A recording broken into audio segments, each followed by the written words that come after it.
बहुत बहुत स्वागत है दोस्तों आप सभी का। आज की ये वीडियो क्लास 12 के बच्चों के लिए बहुत ज़्यादा इम्पोर्टेंट होने वाली है, चाहे आप आर्ट्स, कॉमर्स, साइंस किसी भी स्ट्रीम के स्टूडेंट हो, क्योंकि सभी बच्चों के पास में एक कॉमन सब्जेक्ट होता है इंग्लिश का।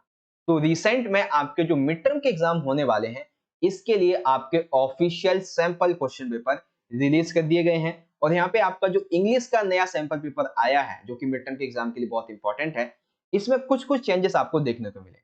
तो इस वीडियो में हम क्या चेंजेस हुए हैं इसे डिस्कस करेंगे और साथ ही इसके सॉल्यूशन की बात करेंगे। तो इसमें देखो टोटल 3 सेक्शन होंगे। सेक्शन ए यानी कि रीडिंग वाला, सेक्शन बी यानी कि राइटिंग, सेक्शन सी यानी कि लिटरेचर वाला। तो इस वीडियो में हम आपके सेक्शन नंबर बी यानी कि राइटिंग वाले सेक्शन को डिस्कस करेंगे, कंप्लीटली सॉल्व करने वाले हैं, ठीक है? और सेक्शन ए यानी कि रीडिंग, सेक्शन सी यानी कि लिटरेचर वाले के लिए एक अलग से सेपरेट पार्ट बना दिया जाएगा। ठीक है बच्चों? चलिए। उसका लिंक मैं बच्चों आपको यहाँ पे आई बटन में दे दूंगा या फिर आप जो है वो डिस्क्रिप्शन बॉक्स को चेक कर लेना, जैसे वीडियो बनेगी लिंक आ जाएगा, ठीक है? तो यहाँ पे हम बात करते हैं सेक्शन बी की। पहले थोड़ा सा पेपर के पैटर्न को जान लेते हैं। तो देखिए ये आपका पेपर का पैटर्न रहेगा। सेक्शन ए में टोटल जो है आपके 2 क्वेश्चन रहेंगे। क्वेश्चन 1 रहेगा पैसेज पे, जिसमें कोई चेंजेस नहीं है, 1-1 मार्क्स के 10 क्वेश्चन है। लेकिन चेंजेस क्वेश्चन में ये है कि अभी तक हमने आपको बताया था कि एमसीक्यू बेस्ड क्वेश्चन आएंगे लेटेस्ट पेपर पैटर्न के अकॉर्डिंग। लेकिन अब जो है इसमें टोटल एमसीक्यू की संख्या रहेगी 4 से 5 और 5 से 6 आपके एक-एक पैराग्राफ में या एक-एक लाइन में मार्क्स जो है उस तरीके से लिखने वाले क्वेश्चन आएंगे, इस तरह से, ठीक है? अब सेक्शन जो ए है इसी का क्वेश्चन नंबर 2 देखिए, इसमें भी आपको एक पैसेज पैसे दिया जाएगा, एक-एक मार्क्स के 10 क्वेश्चन होंगे और ये पैसेज आपका केस बेस्ड रहेगा, चित्र आधारित रहेगा या डाटा के आधारित रहेगा, ठीक है? अब इसमें भी सेम एज़ इट इज़ वही है, 10 क्वेश्चन रहेंगे एक-एक मार्क्स के और आपको सिंपल सा क्या करना है, एमसीक्यू बेस्ड कुछ क्वेश्चन होंगे और कुछ में आपको जो है सीधे-सीधे आंसर लिखने होंगे, इस तरीके, ठीक है? तो ये हो गया हमारा सेक्शन ए वाला पार्ट। तो यहाँ पे हमारा मेन एजेंडा आज की इस वीडियो का है सेक्शन नंबर बी यानी कि राइटिंग, इसे हम डिस्कस करते हैं। तो इसी क्वेश्चन पेपर को हमने अलग से बना रखा है आपके लिए, ताकि अच्छे तरीके से आपको समझा दिया जाए, ठीक है? तो देख सकते हैं इस तरीके से इसे हमने डिजाइन किया है अपनी तरफ से, क्योंकि इसमें हम आपको क्वेश्चन पेपर के साथ में सॉल्यूशन भी बताने वाले हैं, इसीलिए इसको अलग से डिजाइन किया ताकि क्वेश्चन के साथ में आपको आंसर भी समझा दिया जाए, ठीक है? जैसा कि देख सकते हैं सेक्शन नंबर बी यहाँ पे ऑफिशियल में दिया हुआ है आपका ये वाला। सेक्शन बी यानी कि क्रिएटिव राइटिंग स्किल है, ये देख सकते हैं। और इसी आधार पे हमने भी यहीं पे सेम एज़ इट इज़ वही डिज़ाइन कर रखा है, क्योंकि यहाँ पे आपके क्वेश्चन जो है, उसके आंसर आपको देखने को मिलेंगे। इसलिए अलग से आपके लिए डिज़ाइन किया है ताकि आपको अच्छे से चलिए, तो क्वेश्चन नंबर 3 यहाँ से देख सकते हैं, आप चाहो तो यहाँ से इज़िली पढ़ सकते हो। हम सीधा आपके जो सेकंड वाला है इससे स्टार्ट करेंगे। देखिए, क्वेश्चन नंबर है 3। क्वेश्चन नंबर 3 रहेगा आपका नोटिस पर बेस्ड, ठीक है? यहाँ पे ये क्लियर हो चुका है। नोटिस पे बेस्ड रहेगा और इसमें भी आपको एक चॉइस मिलने वाली है, याद रखना। चलिए शुरुआत करते हैं। तो देखिए क्वेश्चन 3 का पहला वाला, फ्रीक्वेंट केसेस ऑफ थीव्स, चोरी के केसेस वल्गरली यानी कि जो होता है ना गाली गलौज देके बात करने के जो लोग होते हैं, ऐसी जो प्रथा होती है वो चल रही है। ईव टीजिंग यानी कि छेड़खानी and electricity breakdown in the society are being reported to the president welfare association of Ashoknagar, यानी कि रेजिडेंट्स वेलफेयर एसोसिएशन अशोकनगर में क्या हो रहा है, इस तरीके की समस्या वल्गरली की, छेड़खानी की, इलेक्ट्रिसिटी चोरी की और ये जो लोग अच्छे से बात नहीं करते हैं, वुमेन्स के साथ में छेड़खानी, ऐसी जो समस्या है वो अशोकनगर में ज़्यादा बढ़ रही है। तो as a president, residents welfare association के प्रेज़िडेंट के अकॉर्डिंग आपको क्या करना है? Write a notice is not more than 50 words inviting all members for the general body meeting to discuss the issue and the find a solution. Agenda of the meeting must be mentioned, you are sure as Suryanshi. यानी कि आप जो है residents welfare association के president हैं, आपको क्या करना है, एक नोटिस लिखना है उस अपने सोसाइटी के मेंबर्स के लिए, इनवाइट करना है उन्हें और ये जो प्रॉब्लम है इस पे डिस्कस करना है एंड एक सॉल्यूशन आपको निकालना है। इवन सॉल्यूशन के साथ में आपको एक एजेंडा भी यहाँ पे बताना है, ठीक है? तो चलिए हम इसको शुरुआत करते हैं। तो नोटिस लिखने के लिए यहाँ पे पहले मैं लेके आता हूँ, ये रहा देखो। तो नोटिस लिखने के लिए सबसे पहले हम क्या करते हैं, किसी एनजीओ, संस्था, स्कूल, कंपनी का जो भी नाम होता है वो लिखते हैं। तो यहाँ पे हमारी संस्था क्या है, हमारी संस्था है residents welfare association of Ashok. फिर हमने यहाँ पे लिख दिया है नोटिस। अब देखो, अब हमारा यहाँ पे टॉपिक है, तो टॉपिक है जनरल बॉडी मीटिंग। अभी मैंने आपको दिखा दिया था, ये रहा देखो, general body meeting to discuss the issue and solution. तो जनरल बॉडी मीटिंग है कहाँ के लिए? Residence welfare association Ashok Nagar. Date यहाँ पे है 12 अक्टूबर। देखिए अब शुरुआत करते हैं। तो all the members of this society, कौन सी सोसाइटी? इस वाली की। All the members of this society are informed that theft, burglary, power failure and the other problems are happening, या फिर कह सकते हो इंक्रीजिंग भी लिख सकते हो आप यहाँ पे, इन आवर सोसाइटी। यानी कि सभी सोसाइटी के मेंबर्स को ये सूचित किया जाता है कि हमारे इस क्षेत्र में इस तरह की जो समस्या है वो बहुत ज्यादा बढ़ती जा रही है। इसी के संबंध में a meeting of all members is convenes, यानी कि इसी के संबंध में एक सभी जो मेंबर्स हैं उनकी एक मीटिंग रखी गई है 12 अक्टूबर 2022 को। वैसे देखो 2 डेट यहाँ पे लिखनी होती है, एक तो जिस दिन आप नोटिस लिख रहे हो और एक वो डेट जिस दिन आपको वो जो प्रॉब्लम है, जो भी नोटिस जिसके लिए लिख रहे हो, उसकी डेट में आपको 3 से 4 दिन की आगे डेट लिखनी है, ठीक है? यहाँ पे हम जो है 15 या 16 कर देंगे, 15th या 16th अक्टूबर। तो एक मेंबर्स की जो है मीटिंग रखी जाएगी, डिस्कस द पॉसिबल स्टेप्स, हमें कुछ स्टेप्स जो है इसके ऊपर उठाने के लिए, ताकि हमारी जो सोसाइटी है वो इससे बाहर निकल सके। बेसिकली यहाँ पर एक इसका जो मेन एजेंडा है, वो मेन एजेंडा ये है, the main agenda will be to stop such criminals by putting everyone together. Basically main agenda ये रहेगा हमारी इस मीटिंग का, इस डिस्कशन का, कि हमें एकता की शक्ति को दिखाना है, हमें एक साथ मिलकर ये जो प्रॉब्लम्स हैं इनको जो है खत्म करना है। या फिर इसमें और भी 1-2 पॉइंट आप लिख सकते हो, मतलब 1-2 वर्ड लिख सकते हो, जैसे कि हमें अदर जो लोग हैं उनको जो है इस बारे में नॉलेज देनी होगी, उन्हें जागरूक करना होगा और कुछ वॉलंटियर लगाने होंगे रात के टाइम पे, ये चोरी वगैरह जो होती है इस तरीके के लोगों की, ठीक है? तो इसमें आप और भी अपनी तरफ से कुछ पॉइंट यूज़ कर सकते हो। ये मैंने एक छोटा-सा बता दिया है, ठीक है? सिंपल सा, 3 से 4 लाइन में। नोटिस इतना ही छोटा होता है बेसिकली। अब इसमें आप 1-2 पॉइंट और लिखना चाहो तो इज़िली लिख सकते हो, सिंपल है। चलिए, तो पहला हमारा हो गया। सेकंड देखते हैं, सेकंड क्वेश्चन क्या है? सेकंड है, the cultural club of Ved public school Noida is organising talent hunt evening. यानी कि स्कूल कौन सा है? स्कूल है वेद पब्लिक स्कूल नोएडा का। ये एक टैलेंट हंट इवनिंग जो है वो ऑर्गेनाइज करने वाले हैं। An eminent musician will be the guest of honour, यानी कि एक गेस्ट ऑनर रहेंगे म्यूजिशियन एज ए मृदुल या फिर मृदुला।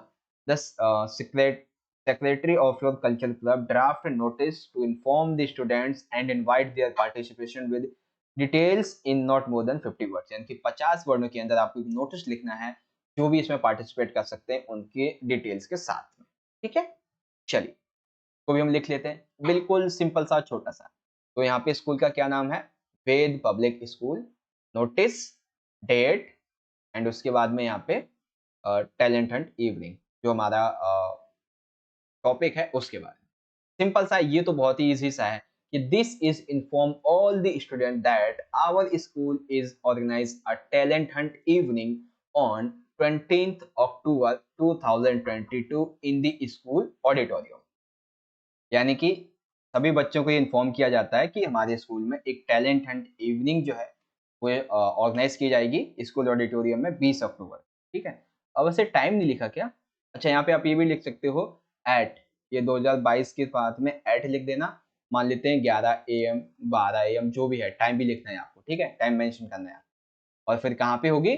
तो in the school auditorium. We are fortunate, यानी कि हम भाग्यशाली हैं, the doctor Krishna Shahani the famous sitar maestro will grace the opposition. यानी कि हम काफी भाग्यशाली होंगे क्योंकि इस ये जो टैलेंट हंट की इवनिंग है, यहाँ पे जो गेस्ट रहेंगे वो एक फेमस स्टार रहने वाले हैं, ठीक है?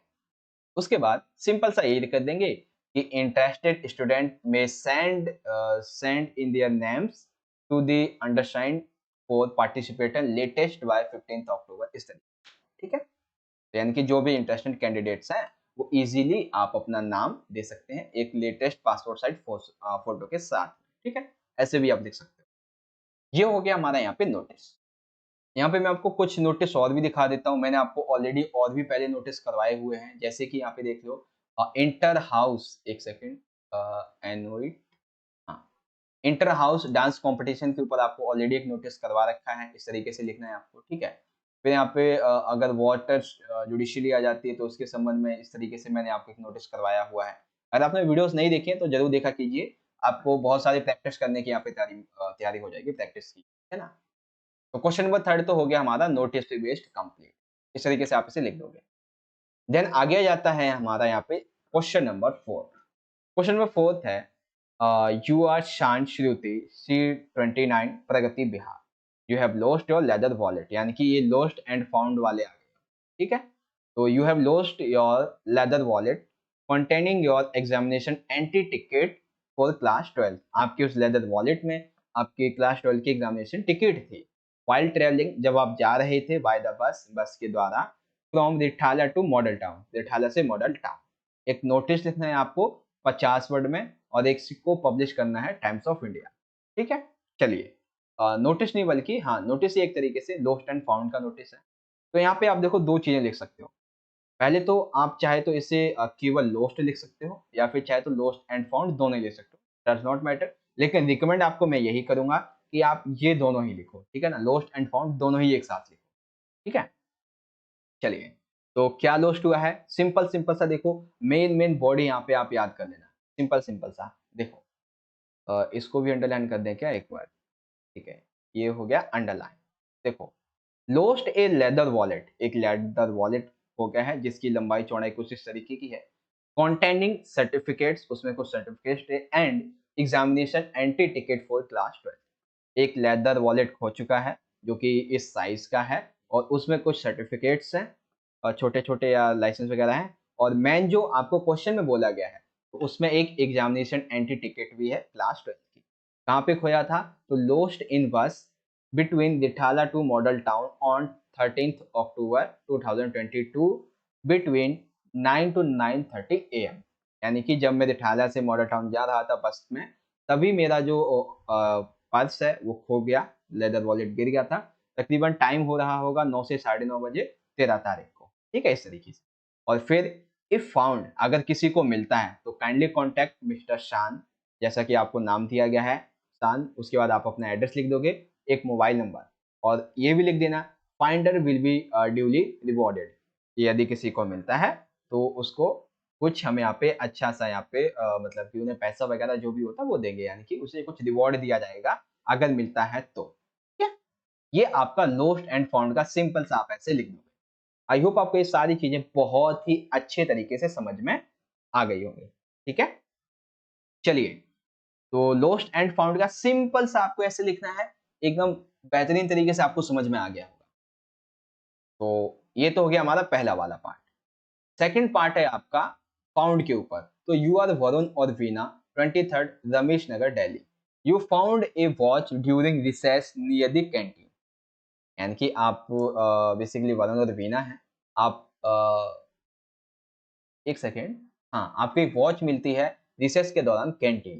तो आपको एक नोटिस लिखना है स्कूल बोर्ड के स्कूल के लिए कि आपको आस्क करना है जो भी ऑनर है उसको कि ये मुझे ये मिला है, जो भी ऑनर है कुछ डिटेल्स बता के इसे ले सकता है, इस तरीके से आपको।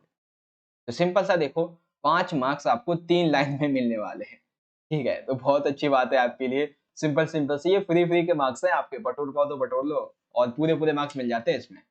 क्या लिखेंगे, मान लेते हैं आपको कोई लेडीज, वुमेन या फिर मतलब वो तो एक ही हो गया, लेडीज या फिर मैन, किसी की भी कोई वॉच मिलती है तो ऐसे लिख दोगे फाउंड ए लेडीज वॉच। अगर लेडीज नहीं है तो आप कुछ भी लिख सकते हो अपनी मर्जी से, तो फाउंड ए वॉच ऐसे भी लिख सकते हो, ठीक है।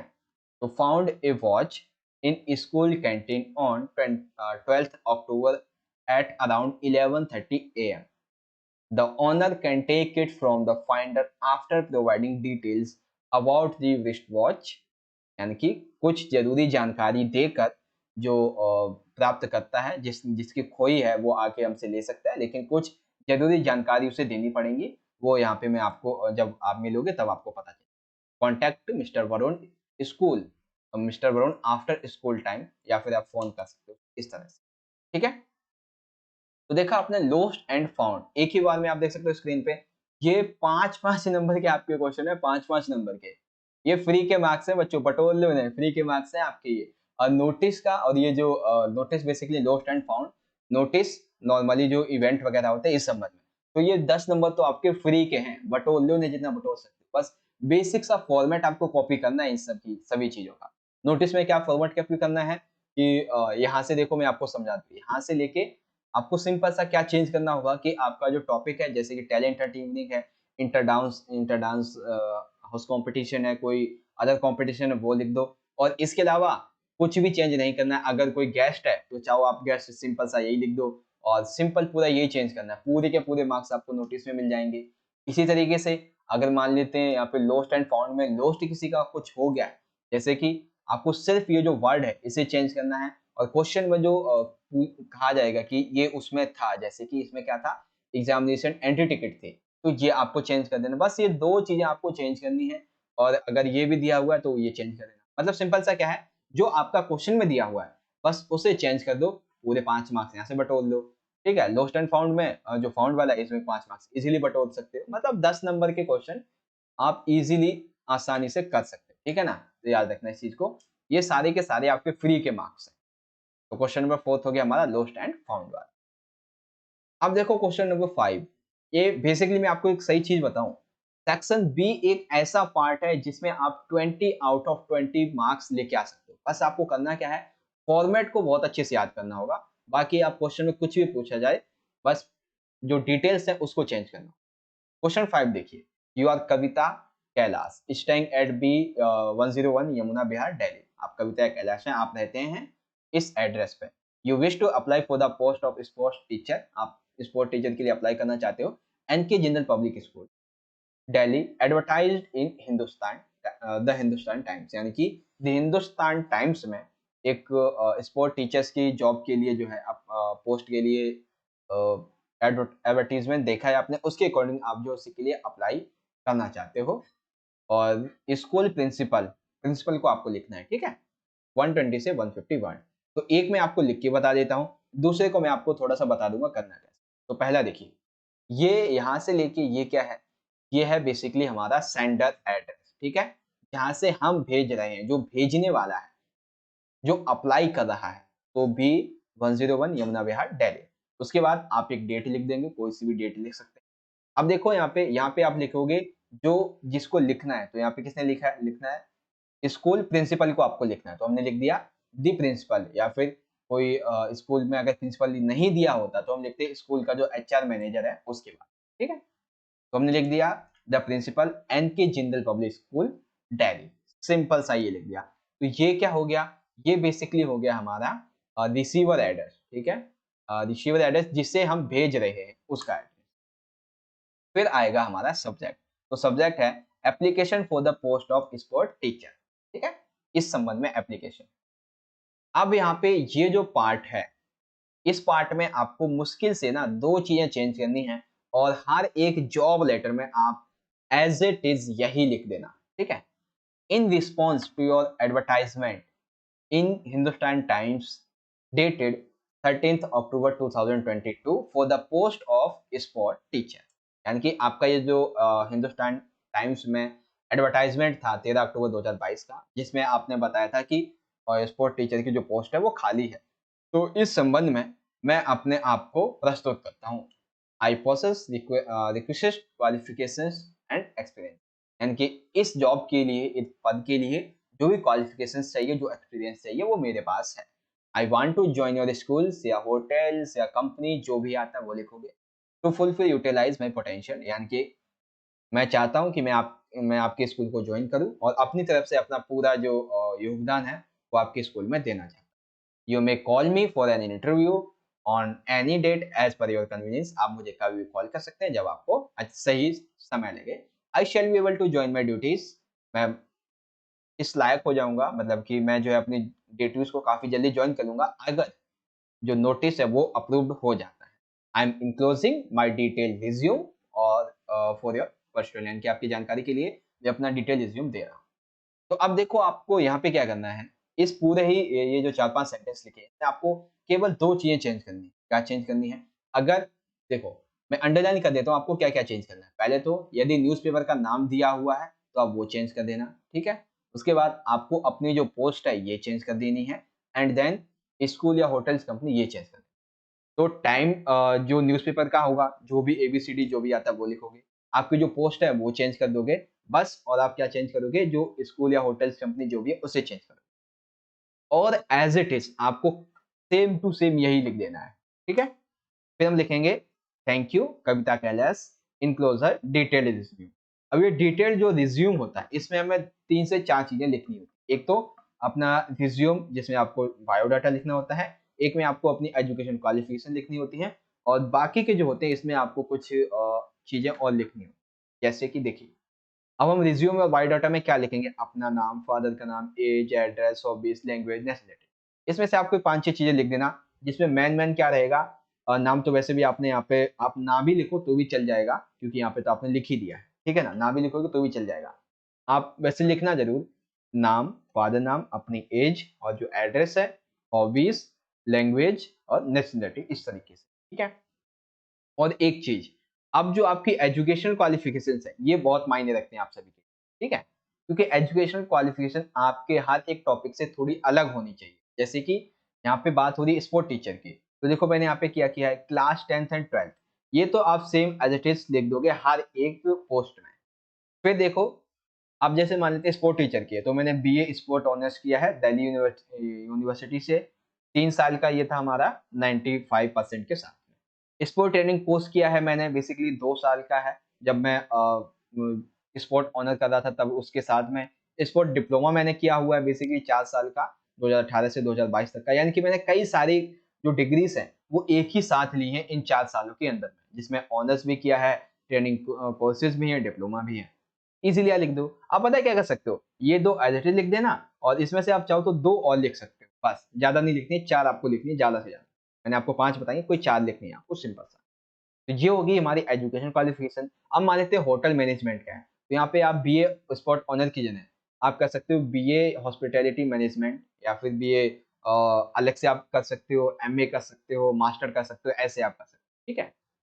फिर उसके बाद आपकी प्रोफेशनल क्वालिफिकेशंस क्या है, तो भैया मुझे ना मैंने स्पोर्ट ट्रेनिंग कोर्स कर रखा है, मेरे पास स्पोर्ट डिप्लोमा है। एक्सपीरियंस है आपके पास, ठीक बिल्कुल है, तो worked as as sport coach and teacher with ABC group, या कोई कंपनी है, कोई स्कूल है, 1 साल के लिए। सैलरी क्या चाहते हो भाई, तो नेगोशिएबल रहेगी, जब मिलेंगे तब आराम से तय कर लेंगे। रेफरेंसेस क्या है, 2 रेफरेंसेस आपको लिखने हैं, जैसे कि डॉक्टर जय अग्रवाल, ठीक है ना, जय अग्रवाल, ये प्रिंसिपल हैं एनटीएस स्कूल के। मिस्टर सोनाली कुमारी, ये प्रिंसिपल हैं सीएम पब्लिक स्कूल के, इस तरीके से, ठीक है। तो ये है आपका एक डिटेल्ड बायोडाटा, रिज्यूम बेसिकली, जिसमें आप दिए, आपका 3 पार्ट में डिवाइड होगा, जिसमें आपकी नॉर्मल डिटेल्स होगी, और एक में आपकी एजुकेशन क्वालिफिकेशन, एंड थर्ड में आपकी ये सारी चीज, ठीक है। तो ये थोड़ा सा आपको लगेगा बड़ा है, लेकिन बस आपको फॉर्मेट याद रखना है, फॉर्मेट याद करके सीधा सीधा जल्दी जल्दी लिखते जाओगे, 5 मार्क्स आपके इजीली मिल जाएंगे, ठीक है। अब इसी तरीके से मान लेते हैं आपका सेकंड क्वेश्चन जो है, ये इसमें पोस्ट है आपकी मार्केटिंग रिप्रेजेंटेटिव इन एक्विट कंपनी। बेसिकली आप जो है पोस्ट है मार्केटिंग रिप्रेजेंटेटिव की। तो सिंपल सा यहाँ पे देखो, जो एड्रेस आपको दिया गया है, ठीक है, प्रियंका एंड या फिर Priyank, 121 green park new Delhi. तो यहाँ पे जैसे हमने इसमें सेंटर एड्रेस लिखा है ना ये वाला, तो इसी की जगह आप सेम ऐसे यही लिख दोगे, 121 ग्रीन पार्क न्यू दिल्ली। उसके बाद डेट यही लिख दोगे। फिर आपको ये लिखना किसे है, यहाँ पे दिया हुआ है, हाँ ये रहा देखो, एचआर मैनेजर को आपको ये लिखना है, नियो टेक्नोलॉजीज न्यू दिल्ली, ये एक कंपनी है उसके एचआर को। यहाँ पे देखो एचआर मैनेजर, स्कूल की जगह आप चेंज कर दोगे न्यू टेक्नोलॉजीज, एंड उसके बाद न्यू दिल्ली तो आप लिख ही दोगे। फिर पोस्ट क्या है, तो पोस्ट जो है ये स्पोर्ट टीचर हटा के आप क्या डाल दोगे, मार्केटिंग रिप्रेजेंटेटिव, ये लिख दिया आपने। अब जब ये लिख दोगे, उसके बाद ये वाली जो पूरी की पूरी लाइन है, इसमें बस आपको क्या करना होगा, वैसे इसमें न्यूज़पेपर का नाम दिया हुआ है, देखते हैं एक बार, नहीं इसमें नाम नहीं है, तो नाम आप एज इट इज यही लिख दो। बस 2 चीजें आपको चेंज कर देनी है, पोस्ट की जगह ये जो स्पोर्ट टीचर है इसकी जगह मार्केट रिप्रेजेंटेटिव कर दोगे, और यहाँ पे ये जो स्कूल्स है, स्कूल्स की जगह आप जो है वो कंपनी का नाम लिख दोगे, या फिर केवल कंपनी लिख दोगे बस। और बाकी का एज इट इज आप यही सेम कर देना, और 1-2 चीजें यहाँ पे चेंज कर देना, जैसे कि बीए बिजनेस ऑनर्स और कंप्यूटर कोर्स वगैरह, इस तरीके से आप लिख दोगे, ठीक है। बस इसके अलावा आपको इसमें बिल्कुल भी और कोई चेंज नहीं करना है, ठीक है ना। ये हो गया आपका सिंपल सा। एक सेकेंड, अब आप चाहो तो इसे ऑफिशियल वाले सैंपल पेपर में देख सकते हो, ये आपका क्वेश्चन नंबर 4 है, जिसमें बेसिकली आपका नोटिस वाला था, लोस्ट एंड फाउंड का। क्वेश्चन 5 आपका देख सकते हो, ये है बेसिकली जॉब लेटर वाला, देख सकते हो यहाँ पे, ये आपका ऑफिशियल वाला सैंपल क्वेश्चन पेपर है। चलिए आगे देखते हैं। तो क्वेश्चन नंबर 5 तो इजीली आपको समझ में आ गया होगा बहुत अच्छे तरीके से। चलिए अब क्वेश्चन नंबर 6 जो है वो है बेसिकली एक आर्टिकल के संबंध, 5 मार्क्स का आर्टिकल होने वाला है। चलिए हम पढ़ते हैं कि आर्टिकल है किस संबंध में। देखिए, यू आर विपिन और विनीता, बेसिकली ये सेम जो आर्टिकल है ना वो आपकी जो सपोर्ट मटेरियल है उसमें आया हुआ है, ठीक है, लेकिन उसमें इसका आंसर नहीं मिला है। तो एग्जाम जो ये क्वेश्चन पेपर वाले बनाने वाले होंगे उन्होंने कहा होगा अगर बंदे ने प्रैक्टिस की है सपोर्ट मटेरियल की तो इस क्वेश्चन पेपर को हल कर लेगा, नहीं की होगी तो नहीं कर पाएगा क्योंकि क्वेश्चन अलग ही दिया है, ठीक है। तो इसलिए आपको अपनी जो सपोर्ट मटेरियल है उसके क्वेश्चन को सॉल्व करना चाहिए क्योंकि 5 नंबर का क्वेश्चन सीधा एज इट इज सेम उठ के आ गया। मैं आपको पेज नंबर बताऊं, 2021 और 22 की जो सपोर्ट मटेरियल है उसका पेज नंबर होगा 100 के पास में, आप देखना जाके 100 या फिर 98 के आसपास होगा, उसमें देख लेना मिल जाएगा आपको, ठीक है। चलिए क्वेश्चन को पढ़ते हैं। तो you are Vipin and Vinita, you have just visited glass factory, आप एक ग्लास फैक्ट्री में गए, कांच की फैक्ट्री में, विच एम्प्लॉयज चिल्ड्रन, जहाँ पे बच्चे जो है वो हैं employees. You have witnessed the awful condition of the children there and their place of work, यानी कि आप जब जाते हो कांच की सीढ़ी की फैक्ट्री में तो वहाँ पे आप देखते हो कि बहुत ही ज्यादा बच्चों की कंडीशन जो बहुत ज्यादा खराब है, फैक्ट्री की भी और बच्चों की भी। You also recount the child labours engaged in carpet and cracker industry, carpet and cracker industry में जो चाइल्ड लेबर है वो बहुत ज्यादा यहाँ पे आपको देखने को मिलती है, ठीक है। उसके बाद इंस्पाइट ऑफ स्ट्रिक्ट लॉज, यानी कि जितने भी ये सख्त कानून बनाएंगे इसके बाद भी आपको इस तरीके की ये जो बाल मजदूरी की कहानी है वो आपको देखने को मिलती है। तो आपको क्या करना है, आपको इसी संबंध में एक आर्टिकल लिखना है कि इसे कैसे रोका जाए। Total advocating a total ban on child labour, तुम्हारा टॉपिक क्या हो गया, ban on child labour article.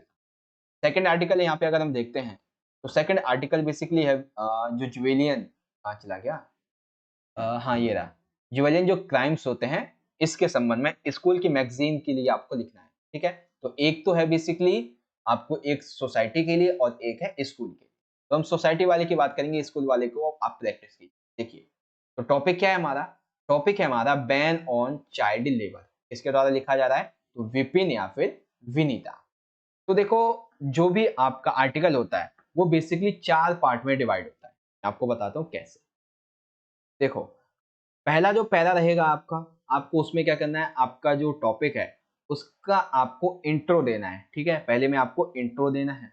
दूसरे पैरे में टोटल 4 पैरे आपको बनाने होते हैं, 3 से 4 पैरे, ठीक है। दूसरे पैरे में वो जो समस्या है उसके इफेक्ट क्या क्या होते हैं आपको वो इफेक्ट बताने हैं। उसके बाद इसके कारण क्या हैं और उस संबंध में क्या सजेशंस आप दे सकते हो, या फिर आप पैरा नंबर 2 में चाहो तो आप कारण बता दो और पैरा नंबर 3 में आप जो है वो प्रभाव बता दो और पैरा नंबर 4 में आप अपनी तरफ से जो सजेशंस हैं वो दे सकते हो, ठीक है। तो इस तरीके से ये 4 पार्ट में डिवाइड होता है आपका आर्टिकल। तो यहाँ पे हमारी समस्या क्या है, जो चाइल्ड लेबर है ये हमारी समस्या है। तो हमने यहाँ पे टॉपिक ही दे दिया है कि बैन करो चाइल्ड लेबर को। देखिए सबसे पहले पैराग्राफ में हम देंगे इंट्रोडक्शन। इंट्रोडक्शन कैसे लिखेंगे, देखो, today we have made development in the present time but the biggest composition of its process has to be paid by the poor people, यानी कि जिस तरीके से वर्तमान समय में आज हमने विकास किया है, लोगों ने विकास कर लिया है, इसकी सबसे बड़ी जो कीमत है वो गरीब लोगों को चुकानी पड़ रही है। Today force wave is increasing day by day, यानी कि आज के इस वर्तमान समय में फोर्स वेज यानी कि जो चाइल्ड लेबर है, जो बेसिकली बाल मजदूरी है वो ज्यादा से ज्यादा बढ़ती जा रही है। Children below the age of 14 years engaged in various of jobs in homes, hotels, garages in factories, यानी कि जो बच्चे 14 साल से कम उम्र के भी है वो भी देखे जाते हैं काम करते हुए, घरों में काम करते, झाड़ू पोछा लगाते हुए, होटल्स में काम करते हुए, और जितने भी गैराजेस होते हैं, फैक्ट्रीज होते हैं, वहाँ पे काम करते हुए देखे जाते हैं जो 14 साल से कम उम्र के। Also, lakhs of children work as child labor and deprived of school education, यानी कि जितने भी लाखों की संख्या में ये बच्चे जो चाइल्ड लेबर में लिप्त हो चुके हैं, वो उसमें फंस चुके हैं, वो शिक्षा से दूर हो गए हैं, ठीक है। ये इनका एक मतलब इंट्रोडक्शन हो गया। अब हम बात करेंगे इसके रीजंस के बारे में। तो सेकंड पैरा में आप रीजंस लिख दोगे।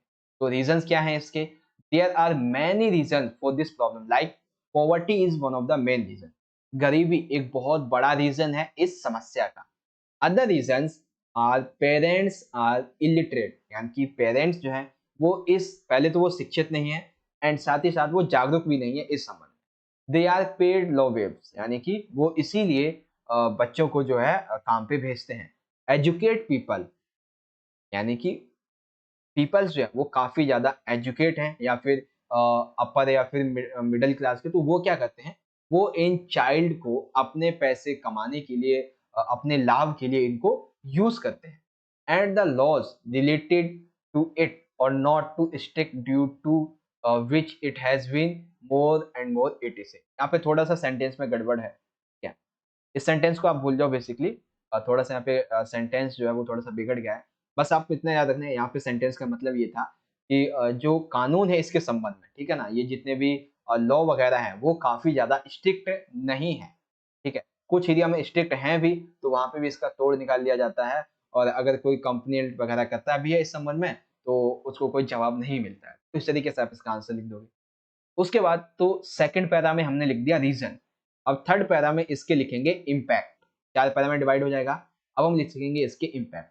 The impact of the problem can be seen in many ways, बहुत सारे तरीकों से देखे जा सकते हैं, such as the working condition in their work place are pathetic, बहुत ही ज्यादा खराब है उनकी कंडीशन उस एरिया में, due to which their health deteriorates, यानी कि उनकी हेल्थ जो है वो काफी ज्यादा खराब होती जाती है।